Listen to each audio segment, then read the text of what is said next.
እግዚአብሔር የራሱ ተፈጥሮ በራሱ መቃወም ካልፈለገ የእግዚአብሔር ናት ሁሉ ጊዜ ማለት ነው። አንድ ስንዴ መሬት ላይ ተጥላኩ የግድ እሷ ለመኖር ስትራቆት 50-60 ፍሬ ታወጣለች ማለት ነው። ምንድነው ይሄ? የዓለም ህግ ስለሆነ መብዛት መትረፍ ህግ ስለሆነ ነው። በቃ እዚህ ዓለም እስከኖርነው ድረስ ለመትረፍ ነው የመጣን።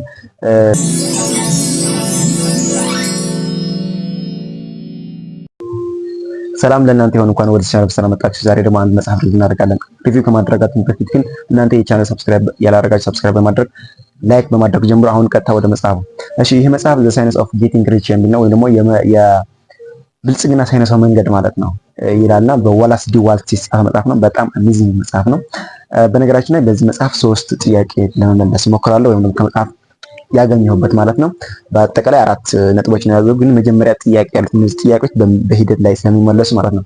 አንደኛው ድህነት ኃጢአት ነው ይላል ማለት ኃጢአት እንዴት ሆነ እንዴት እንትና ሆነ የሚል በመጽሐፉ ወይም ደግሞ በዚህ ሪቪው ሳደርገው መልስላችኋል ማለት ነው። ሁለተኛው ደግሞ ሀብት እንዴት ወይም ደግሞ ብልጽግና ወይም ደግሞ ስኬት እንዴት አድርጎ ጽድቅ ሆነ የሚል እናየዋለን ማለት ነው። ሶስተኛው ደግሞ እንዴት አድርገን በሳይንሳዊ መንገድ ሀብታም መሆን እንችላለን ወይም ስኬታማ መሆን እንችላለን። ሀብት ሲባል ገንዘብ ብቻ አይደለም መያዝ ያለባቸው አእምሯቸው ገንዘብ ብቻ መምጣት ያለበት በአጠቃላይ ስኬት ማለት ነው፣ ማሳካት ማለት ነው፣ ያሰብኩ ነገር ማድረግ ማለት ነው፣ ብልጽግና ማለት ነውና እነዚህ 3 ጥያቄዎች ይመልሳል ማለት ነው። መግቢያው ላይ ምን ይላል? ሰው ለ3 ነገር ነው የሚኖረው ይላል። አንደኛው ለአእምሮ ወይም ደግሞ ለህሊናው፣ ሁለተኛው ደግሞ ለሰውነቱ፣ ሶስተኛው ደግሞ ለነፍሱ ማለት ነው። አንዱ ለአንዱ መኖር ወይም ደግሞ አንድ ወደ አንዱ መኖር አይቻልም ወይም ደግሞ አይመከርም ይላል ማለት ነው። ሶስቱ ባላንስ አድርገህ መሄድ አለብህ ይላል ማለት ነው። ስለዚህ አንድ ቁጥር ወይም ደግሞ አንድ ነጥብ ስንል ድህነት የፍቅር ጋሬጣ ነው ይላል። ያው የፍቅር ጋሬጣ ከሆነ ድህነት የፍቅር ጋሬጣ ከሆነ ምንድነው? እግዚአብሔር ነው ፍቅር ይወዳል ወይ ነው ፍቅር እኛ እንድንፋቀር እንድንወርድ ያደርጋል። ያ ድህነት የፍቅር ጋሬጣ ከሆነ ደግሞ ያው ጥላቻ ነው የሚመጣ ማለት ነው። ስለዚህ በነገራችን ላይ እኮ ሀብት የቱ ነው? ሀብት መመኘት የት ነው ኃጢአት የሆነ? የዓለም ህግ ነው። ይሄ እኮ ሀብት መመኘት ወይ ደግሞ የላቀ ካለህበት ምንድነው አሁን ካለህበት ቦታ መነሳት ነው፣ አዲስ ነገር መፈለግ ሁልጊዜ እኮ ይሄ እኮ የሰው ተፈጥሮ ነው። በቃ ኖርማል ነው። አንድ ስንዴ መሬት ላይ ተጥላኩ የግድ እሷ ለመኖር ስትራቆት 50-60 ፍሬ ታወጣለች ማለት ነው። ምንድነው ይሄ? የዓለም ህግ ስለሆነ መብዛት መትረፍ ህግ ስለሆነ ነው። በቃ እዚህ ዓለም እስከኖርነው ድረስ ለመትረፍ ነው የመጣን። እንኳን ለዚህ ዓለም ለሌላኛው ዓለም እንኳን እዚህ ሰርተን ነው ያኛው ዓለም የሚከፈለን ወይ ገነት የሚባል የሚከፈለን እዚህ የሰራ ነው አይደል? እዚህ ስለዚህ ይሄ ዓለም ማፍረያ ነው ማለት ነው፣ ማባዘያ ማለት ነው። ስለዚህ ለምሳሌ ገንዘብ ስንል ግን ገንዘብ ቁስ ነው፣ ምንም እንትን ያለውም ወይ ደግሞ በቃ አሁን ለምሳሌ ስክሪፕት አለ። እኔ አሁን የሆነ ኃላፊ ኮንኩ ደግሞ ቤት ፍርድ ኮንኩ ለከሌ እንደዛ እንደጋር ግደሉት ብዬ ትእዛዝ እሰጣለሁ በጽሁፍ ማለት ነው። ይሄ የሚገድል ሰው አንብቦ ነው የሚገድለው አይደል? ወይም ደግሞ አንብቦ ነው ከሞት የሚያስወጣው ማለት ነው። ስለዚህ የጻፈው ይሄ ስክሪፕት ነው ወይም ደግሞ አእምሮ ነው። ስለዚህ ገንዘብ ማለት ይሄ ስክሪፕት ማለት ነው። አእምሮ ነው የፈለገ ማድረገው። በእርግጠኝነት አሁን መጽሐፍ ቅዱስ ምን ይላል? የኃጢአት ሱር ምን ነው? ገንዘብ ነው ይላልና ይሄ እንዴት እንደሆነ ቅርታ አድርጉልኝ። መጽሐፍ አንብቡ በደንብ አድርጋችሁና እኔ ለራሴ እንዴት ነው እንደዛ ማለት ነው። ክርስቲያን አፈወርቅ ታሪክ በደንብ አድርጋችሁ። ክርስቲያን አፈወርቅ በጣም በኦርቶዶክስ ተዋህዶ የሚታወቅ ደግሞ ኮከብ የተባለ ነውና እሱ ምን ይላል ስለ ገንዘብ? በገንዘባቸው የሚመጣ ትዕቢታችሁ ነው እንጂ ገንዘብ በራሱ አንጠላም ብለዋል ማለት ነው። ትክክል። ገንዘብ የኃጢአት እንትና ማድረጊያ እንችላለን ወይም ደግሞ የማይፈለግ ድርጊት ማድረግ እንችላለን። አሁን ይሄ ደግሞ ምንድነው? ሀብቱ ወይም ደግሞ ገንዘቡ ለኛ ሲያዘን እንጂ እኛ ለገንዘብ አላዘዝንም። ገንዘብ ለኛ ማዘዝ ከጀመረ ደግሞ በጣም መጥፎ ነው፣ አደገኛ የሆነ ኃጢአት ሌላም ሊሰራ ይችላል ማለት ነው። ኃላፊነት መወጣት ነው። አንድ አባት ለልጁ መሰረታዊ ፍላጎት የትምህርቱ የምናምኑ ይሄ ሁሉ ነገር ማሟላት ካልቻለ ይሄ እንትን አይደለም ኃጢአት አይደለም፣ ማሟላት አለበት። መሰረታዊ ፍላጎት ማግኘት አለበት ልጁ። አሁን አንድ ልጅ ለእናቱ እንጀራ ወይ ጡት ስላት እሷ ደግሞ ወድሃለሁ ብትለው ምንም ትርጉም የለውም። ምክንያቱም ስሜት ማገለጫ ነው። አሁን ለምሳሌ በፍቅር ላይ ምን እንላለን?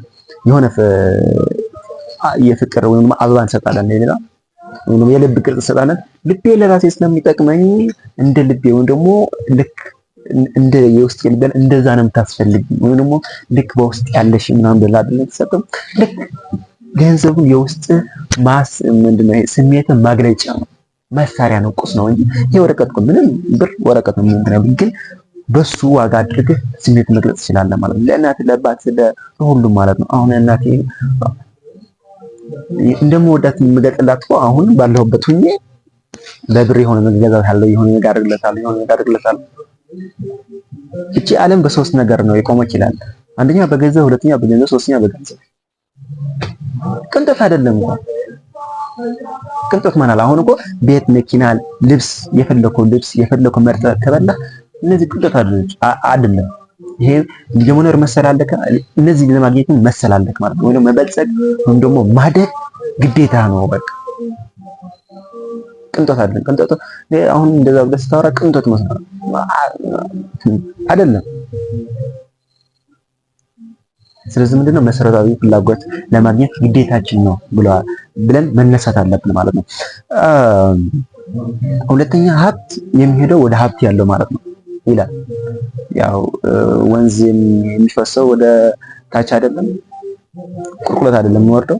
ልክ እንደዛ ገንዘብ ያለው ወደ ገንዘብ ያለው የሚወርድ። ይሄ ማለት ደግሞ የሀብታም ዘር ወይም ደግሞ የሀብታም ልጅ ስለሆንክ ወደ አንተ ይመጣል አይደለም። ይሄ ማለት ስንት የሀብታም ልጆች ቁማር ተበልተው እንትን አድርገው ወደ ላይ እየወጡ አሉ። እኔ የማውቀው አንድ ሀብታም አለና ልጁ አሁን ዋናው ሞቷል፣ ልጁ ነው ያለና እሱ አንድ አመት ምን ያደርጋል? አንድ መኪና ይሸጣልና ፏ ይላል በቃ። በዛኛው ቀጣይ ደግሞ እንደዛ እንደያዘው አሁን ባዶ እጅ ቀረ ማለት ነው። እንደዛ ያደረገ ይሄድ ነው ያለ ማለት። ሌላኛው በሀገር አይደለም። አሁን በኢትዮጵያ ሀገራችን ብዙ ሀብታሞች አሉ፣ በአሜሪካ ደግሞ ብዙ ድሆች አሉ ማለት ነው። ስለዚህ የሀገር ጉዳይ አይደለም ሀብት ማለት ነው። ጾታ አይደለም። ጾታ ስንት ሴት ድሃ አለ፣ ስንት ወንድ ደግሞ ሀብታም አለ፣ ስንት ልክ እንደዛ ማለት ነው። ይሄ የስራ ቦታውን አይደለም። በአንድ ድርጅት አንድ የሰራክ አንዱ ሲበለጽግ፣ አንዱ ሲያድግ፣ አንዱ ሀብታም ሲሆን፣ አንዱ በድህነት ይሸማቀቃል ማለት ነው። በቀለም አይደለም። ስንት ጥቁር ሀብታም አለ፣ ስንት ድሃም፣ ስንት ነጭም ድሃም አለ ማለት ነው።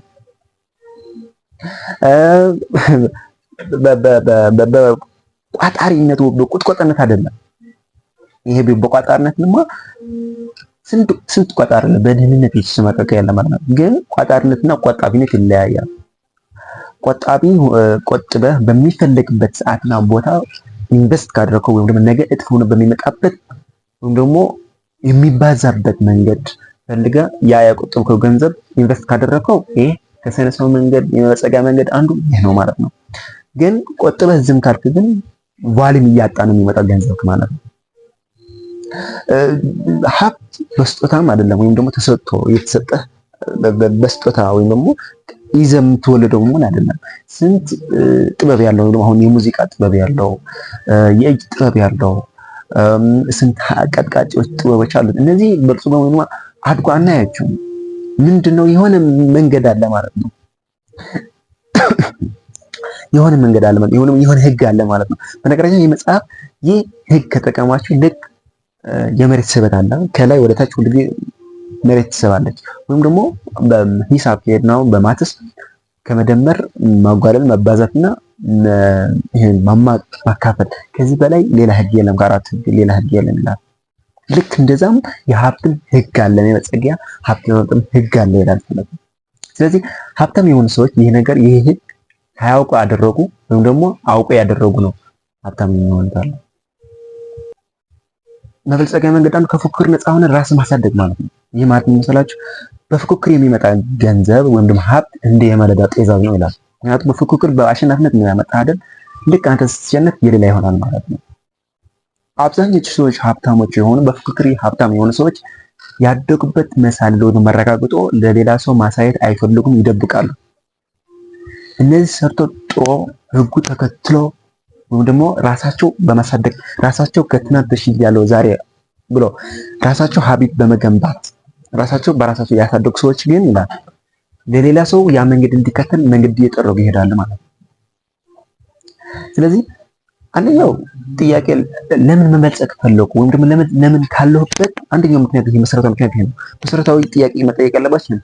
ካለሁበት ለማደግ ወይም ደግሞ ካለሁበት ሌላ ሀብት ወይም ሌላ ነገር መቀየር የፈለኩ ወይም ሌላ ህይወት መቀየር የፈለኩ ለምንድን ነው ብላችሁ መጀመሪያ መጠየቅ አለባችሁ። አንደኛው በዚህ ዓለም መትረፍ ይባላል። ከራስ አልፈ ለሌላ ሰው መትረፍ ማለት ነው። ለእናትህ፣ ለአባት፣ ለወንድም፣ ለሀገር መትረፍ ማለት ነው። ልክ ስንዴው በቅላ ሌላ አይደለም የምትተርፈው። እሷም ፈርሳ እንደገና ሌላ ነው የምትተርፈው። ለራሷማ ለራሷ እሷ ግን ፈርሳ ሌላ ሰው ነው የምትተርፈው። ስለዚህ ሌላ ሰው ተርፋለሁ ብለህ መመለስ አለብን። ስለዚህ ሌላ ሰው የምተርፍ ከሆነ መጀመሪያ ለራሴ መገንባት አለብኝ፣ ለራሴ ማደግ አለብኝ፣ ለራሴ መበልጸግ አለብኝ አይደል? ስለዚህ ለራሴ መበልጸግ ምን ማድረግ አለብህ ብለህ መጀመሪያ አንተ ማደግ አለብህ ለራስህ ማለት ነው። ከዛ በኋላ ወደ ሌላ ትሄዳለህ ማለት ነው። በነገራችን ላይ ምን ይላሉ አንዳንድ ሰዎች ሀብት በሞኖፖል ተይዟል። አንዳንድ ሰዎች ምን ይላሉ? ሀብት በሞኖፖል ወይም ደግሞ ቦታ ተይዟል ይላሉ። አንድ ምን ይላል ነበረ ባካችን ማነው ምን ብሎ ነበረ? ፈጠራት ጨርሷል፣ አዲስ ነገር መማዛን ይችላል፣ አዲስ ነገር መፍጠር አንችልም። እነ ቶማስ ኤዲሰን፣ እነ አልበርት አንስታይ፣ እነ ሌሎች እነ ቴስላ ጨረሱት እነሱ። ስለዚህ እኛ አዲስ ነገር መፍጠር የለብንም፣ ያ የተፈጠረ ማጣጣም ነው ያለብን። ይሄ ሮንግ ስህተት ነው። ምን መሰላችሁ? ፈጠራ አያልቅም በፍጹም ማለት ነው። እንዲያም አንዱ የሳይንሳዊ መንገድ መበልጸጊያ መንገድ በተፈጠረ ሳይሆን አዲስ በመፍጠር መበልጸግ አለብን ማለት ነው። በተፈጠረ መራቆት ያለብን መፎካከር ያለብን አዲስ ነገር መፍጠር አለብን።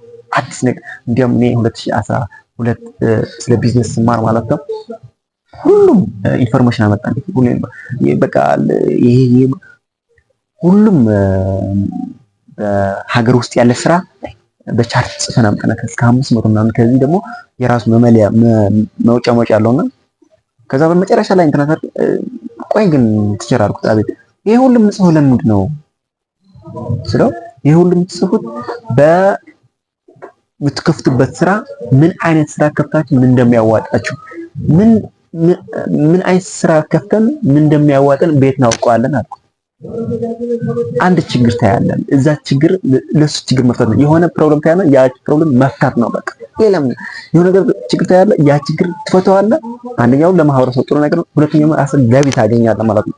ያልተፈታ ነገር አዲስ ነገር መፍጠር ነው በቃ ዋናው ዓላማ ማለት ነው።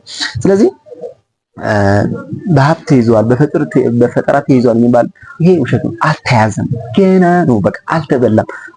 ሀገራችን ዓለማችን በጥሜት በራብ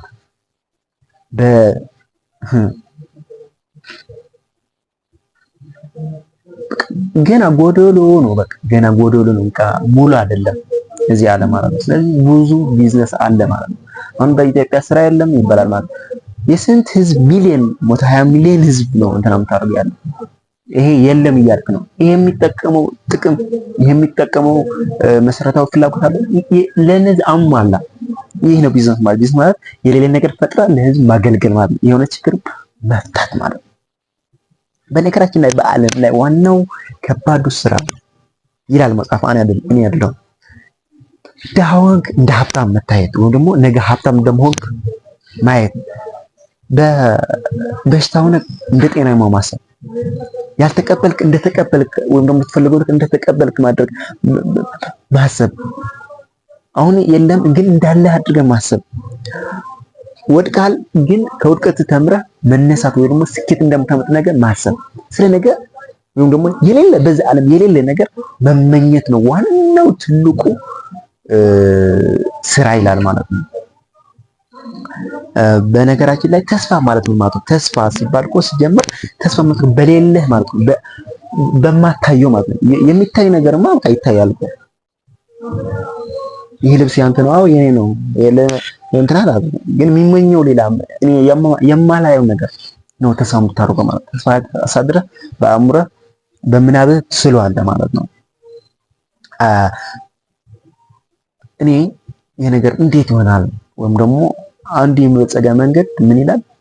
የምትፈልገው ኑሮ መኪና ይሁን ቤት ይሁን ሌላም በምናብህ ሳለው እንደተቀበልከው አድርገህ ይላልና ምንድነው የሰይጣንነት አስተሳሰብ አይደለም ምንድነው እንዴት አድርጊ እንዴት የሚል ሐሳብ ግራ ገባኝና ከዛ ለራሴ ትዛቁ እስኪ ተውትና ሌላ እንትና ወደ ኋላ እስኪ ልመለስ ወደ ታሪኬ ብዬ መለስ ስል ለካ ይሄ ነገር ተደርጎልኛል ማለት ነው። ሁላችሁም ይሄ ቪዲዮ አቁማችሁ ወደ ኋላ ተመለሱ እና የማይሸገር የማይሆን ሆናችሁ መጀመሪያ የታያችሁ ግን ከሆነ በኋላ እንደዛ ቀላል ነው እንዴ ብላችሁ አታውቁም? እንዴት አድርጌ እንደዛ ሆናችሁ ብላችሁ አታውቁም? ታሪካችሁ እንዳይረዝማችሁ እንጂ አንድ ቀን ጭብራ አድርግላችሁ ማለት ነው።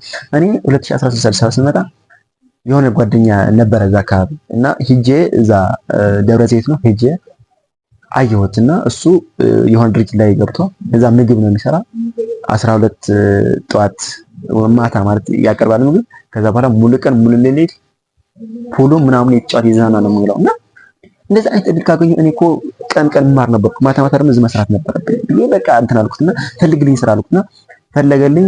ከዛ በኋላ እና ተባልኩ ሄድኩት ዋስ ተባልኩ። ዋስ የለኝም ሶይልኝ አዲስ አበባ እና ከዛ በአምሬ ግን ቪዥዋል አድርገው በቃ እንደዚህ አይነት በቃ እኔ መማር ፈልጋለሁ ምናምን ያልኩ በቃ እግዚአብሔር ይናገር ነበርኩ ቤተክርስቲያን ይናገር ነበርኩና ከዛ ያ ነገር ተደረገልኝ ማለት ነው። እንዲያውም በሞዴል ትክክለኛ ስራ እየሰራሁት የራሴ ስራ ሞዴል ስራ እየሰራሁት አሁን መንጃ ፈቃድ አውጥቼ ሌላም ሙያም ጨምሬ ኦንላይን ትምህርት የወሰድኩት ግን ዋናው ትምህርቴ አድማስ ዩኒቨርሲቲ አሁን ሄጄ ጠይቄ ነበር ማለት ነው። የዛሬ ዓመት ጠይቄ በህግ መማር ፈልገው ያው የለም ዲፓርትመንት ራስ ማለት ግን ተደረገልኝ ማለት ነው። እንዲያም በጥማቱ የሚፈልገው ስራ እየሰራሁት ሼፍ ምናምን የሚፈልገው ስራ ሙያ እየሰራሁት ይሄድ ላገኘሁት ምሳ እራት ከራሱ ማለት ከድርጅቱ ማለት ነው። አስቡት ማለት ነው። ስለዚህ ምንድነው መጀመሪያ አምነህ አስብ የምትፈልገው ነገር በቃ በምናብ እኔ በቃ በምናብ ይሁን እዛ ዶርም ተኝቼ ምናምን ጠዋት ትምህርት እየተማርኩ ምናምን ደስ አላስብ ነው። ግን ምንም ከየለኝም ይላል። እንዲያም ልጁ ኢንተርቪው አደርገዋለሁ በሌላ ቀን ካገኘው በክፍለ ሀገር ነው የሄድኩና እና የሱ የነበረኝ ሞቲቬሽን ኢነርጂ የነበረኝ ይለያል ማለት ምንም የለኝም እኮ ለሱ እኮ ቂጣ ነው እኮ ያበላበት አንተ የገርማችሁ ግን በቃ ይሄ በቃ ሞቲቬሽን በቃ በጣም ኢነርጂ ነበር። ስለዚህ እንዴት የሚል በነገራችን ላይ እኮ እንዴት የሚል ጥያቄ እኮ እኛ መጠየቅ ነበር። እግዚአብሔር ያስባል ማለት ይቅርታ ሰው ያስባል እግዚአብሔር ያሳካል አይደል? ይሄ ጥያቄ እንዴት የሚል ጥያቄ መጽሐፍ ቅዱስ ሲገለጥ ሳደርግ ወደ ዘፍጥረት ምናምን እግዚአብሔር ምድር ፈጠረ። ምድር ባዶ ነበረች ይላል። ባዶ ነበረች ሰኞ ማክሰኞ ከዛ በኋላ እየፈጠረች ሰው እጽዋትን እንስሳን ሰያለ ሄደ። ባዶ ነበረች መጀመሪያ ግን አይደል ፈጠረ ነው እኮ ለፈጠረ ምንድነው የምታወጡለት? በቃ በዚህ ዓለም ያልነበረ የሌለ ከሌላ አይደለም እንደተሞጭ ቆም ማመጣላችሁ ይሁን ሰው ከሆነ ግን ከሌላ የሆነ ነገር ኤዲት አድርጎ አቀናብሮ ፋብሪካ አስገብቶ ምናምን እንደዛ ነው ማመጣላችሁ ሰው ሲሆን ፈጣሪ ግን ፈጠረ በቃ የሌለ ነገር አመጣ ማለት ነው። በቃ ይሄ ምንም መጠየቅ አትችልም በቃ እና እንደዚህ አይነት ጥያቄ ሲመጣችሁ መጽሐፍ ቅዱስ ይዛችሁ ገጠል አድርጋችሁ ማየት አለባችሁ ማለት ነው። በቃ እስኪ ሌላ በቃ እኔና አሁን ማንኛው ሰው እኮ ውሃ ነበረ ከውሃ ደግሞ ምንም ደም ነበረ ከደም ደግሞ ምንም የማያስብ የማይናገር የማይሄድ ሽንት በስነ ስርዓት የማይሸን ነበርነን እኮ። ለምንድን ነው ይሄ ነገር የምንረሳው? ይሄ ነገር መርሳት የለብንም። እንዴት የሚባል ጥያቄ መጠየቅ የለብንም። በቃ እንደሆነ ማሰብ ከበብጃ ከዛ አስበ ካልሆነስ ያ እግዚአብሔር ስለማይጠቅመን ነው የተወልን አመሰግናለሁ ማለት ነው። ምክንያቱም እግዚአብሔር የምንለው ነገር በሶስት ምክንያት አይሰጠንም ይላል። ከሶስቱ አንዱ ልንገራችሁ። አንዱ ምንድነው የማይጠቅመን መሆኑ ስለሚያውቅ ነው። እኛ ለራሳችን ቅርብ አይደለንም ወይም ደግሞ ለራሳችን ምን አይደለንም አናውቅም ማለት ነው። በገዛ ራሳችን እኛ የእግዚአብሔር ነው ስለ ራሳችን ቅርብ አይደለም እኛ ማለት ነው። አሁን እናት ልጇ እሳት ስጭኝ እያለ ያለቅሳል። ያው ልጅ ሆናችሁ ስታዩ ምናምን እዛ እና እሳት ስጭኝ ይላል። እሳቱ ወዷታል ወይም ደግሞ ስታዩ ስለሚያምር ነው ወይም ደግሞ ለሱ ለልጁ ደስ ስላለው ነው እንጂ ግን ልጁ ግን እናት ግን አትሰጠው ምክንያቱም ጉዳት ስለምታውቅ ማለት ነው። በዚህ ከለከለችው ቀጥታችን አይደለም ስለምትወደው ነው። እግዚአብሔርም እንደዛ ነው። የሆነ ነገር ቪዥዋላይዝ ስናደርግ አሁን እኔ ይህ ነገር ታሪኬ ወደኋላ እንትን አድርጌ ሳየው እንደ ይሄ ነገር ተደረገልኝ። ስለዚህ ብዬ አሁን አዲስ እንትን እያደረኩ ነው። አዲስ ፐርፐዝ አውጥቼ አዲስ በምናቤ እየሰርኩ ነው።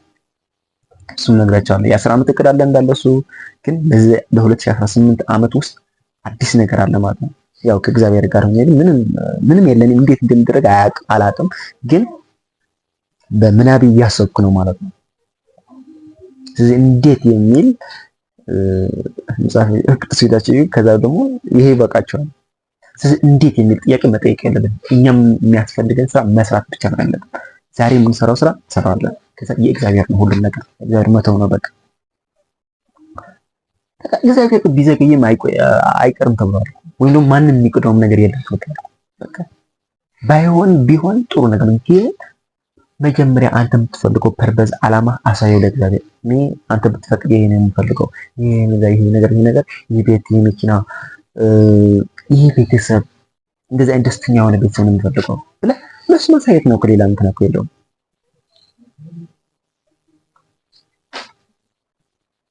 አራተኛ ከአሉባልታ መራቅ። ዓለም የጋኔ ናት፣ ዓለም የሰይጣን ናት፣ እንደዛ ትሆናለች። የጦርነት ወሬ ምናምን። ዓለም የእግዚአብሔር ናት። እግዚአብሔር የራሱ ተፈጥሮ በራሱ መቃወም ካልፈለገ የእግዚአብሔር ናት ሁሉ ጊዜ ማለት ነው። በቃ አሁን ጥያቄ አሁን ብዙ መጠየቅ ትችላለህ። እግዚአብሔር ለምንድን ነው ሕፃውንት የሚገድላቸው? ትችላለህ፣ ግን የራሱ ስሌት አለው። እኛ የማናውቀው ስሌት አለው። ዓለም የእግዚአብሔር ናት። ከአሉባልታ መራቅ አለብን። ሲጀመር ከአሉባልታ ምንድን ነው የምታገኘው? ምንም የሚገኝ ነገር የለም። ምንም አይደል። ስለዚህ በትክክለኛ መንገድ መጓዝ አለው። ምንድነው አንድ ማን አለ፣ ገንዘብ እጠላለሁ፣ በጣም እጠላው ግን ገንዘብ ማጣት ነው ብለዋል ማለት ነው። ስለዚህ ድህነት የምናስወግደው አንደኛው ምክንያት በድሆች አእምሮ የብልጽግና መንገድ መስረጽና መናገር ማስተማር ነው እንጂ ዳቦ በመስጠት አይደለም። ዛሬ ለሁለት ሰዓት የምታስታግስ የራብ ማስታገሻ ብንሰጠው ክኒን ነው፣ ምንም ትርጉም የለውም።